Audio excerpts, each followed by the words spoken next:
Jeffrey Epstein speaking at a press conference on Capitol Hill. They're calling for these case files, these documents to be released. And Thomas Massie, who was sponsoring a discharge position to get the House to vote on releasing those documents, says he doesn't believe you're implicated in these files, but many of your friends and donors may be, and he says that's why the Justice Department is redacting them and slow-walking the release.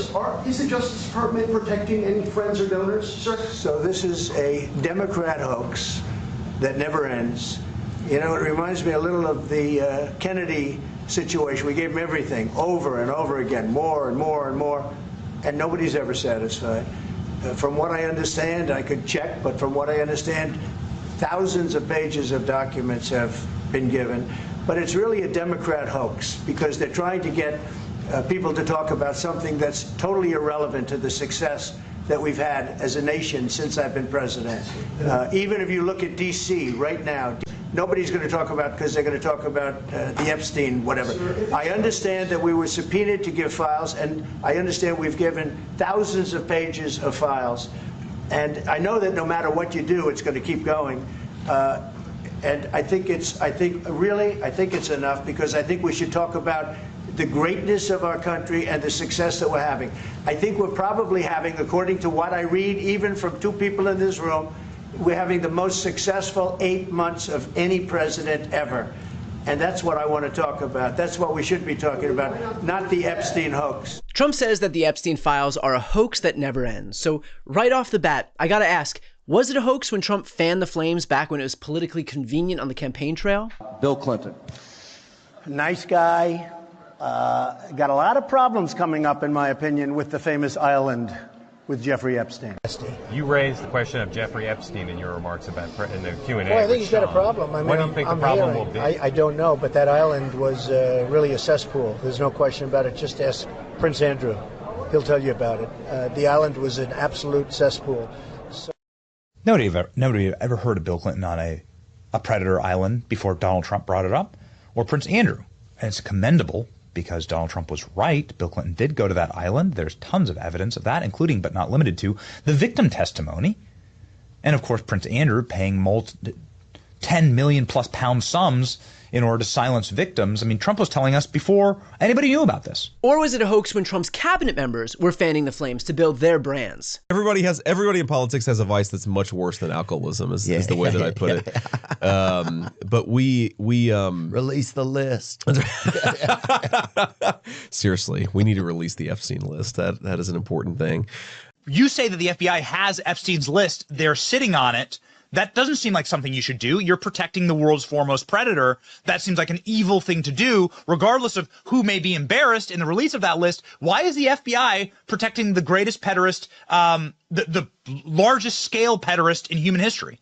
Simple, because of who's on that list. So it wasn't bullshit when Trump and Vance and Bongino and Patel and Bondi and Haba and Don Jr. needed something to peddle to the rubes in their base.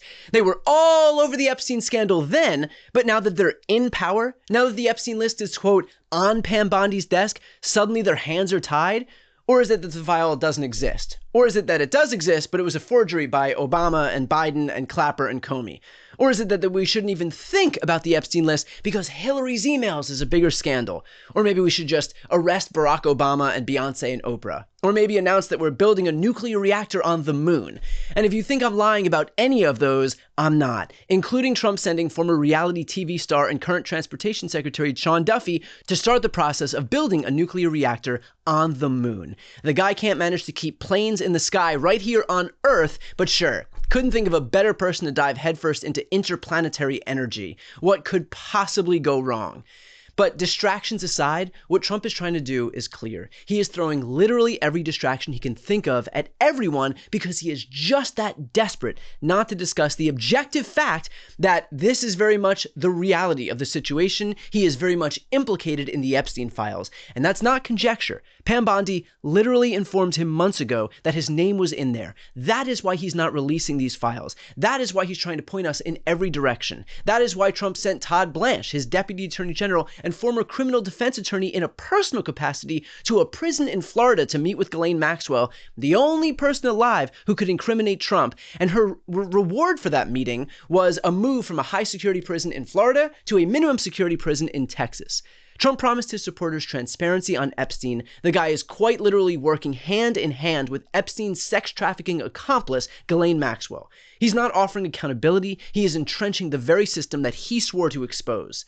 Trump goes on in the initial clip to say that they've already handed over thousands of documents. And that would sound good to someone who doesn't know that virtually all of the files that have been released thus far by the DOJ in response to an oversight committee subpoena were already released before. A point that even Republicans are conceding. Democrats on your committee say 97% of the Epstein-related documents from the U.S. Justice Department released to the American people last night were already public. What do you say to that? Well, the 3% that weren't public, that's 3% more than Joe Biden released when he was president. Look, President Trump is complying with our subpoena, with my subpoena. He's turning over documents. We posted 34,000 last night. We expect to get more documents as soon as we get those documents and review to make sure none of the victims' names are listed who don't want their names listed. Then we're going to put those online as well. And we're going to seek justice for the survivors. And I think that's what the objective of this investigation should be.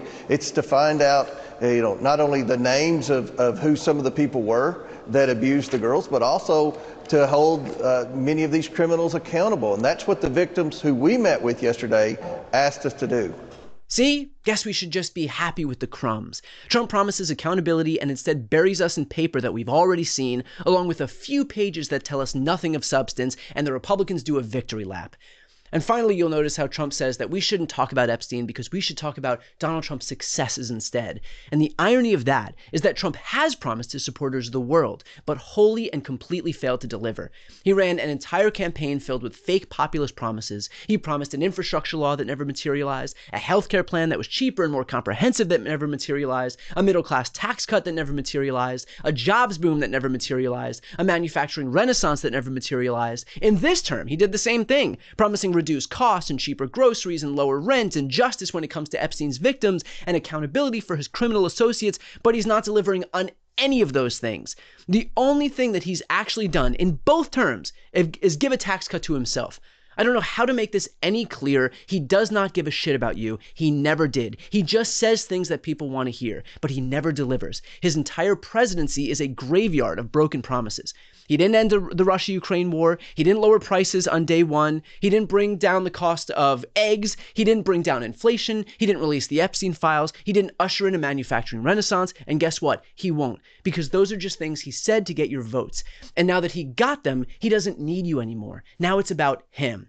Now it's about his legacy. Now it's about his tax cut for himself. Now it's about his headlines. Trump's cover-up of the Epstein files isn't only a depraved act of the friend of a sex trafficker and pedophile. It is a slap in the face to every Trump voter who the guy conned for their votes, thinking that he would be different, when in fact, he is exactly the kind of person he promised to expose. Before you go, if you enjoyed this content and you want to see more and support independent media, please subscribe to this channel. The subscribe button will be right here on the screen.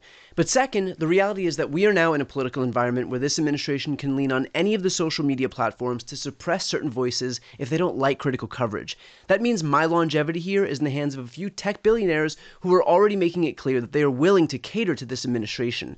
To that end, signing up for my newsletter is a way for me to reach you directly if that ever becomes necessary. I'll put the link right here on the screen as well, so please sign up. It's free, but there's also an option to do a paid subscription if you'd like to support me and my team. I really appreciate it. Thanks so much for watching.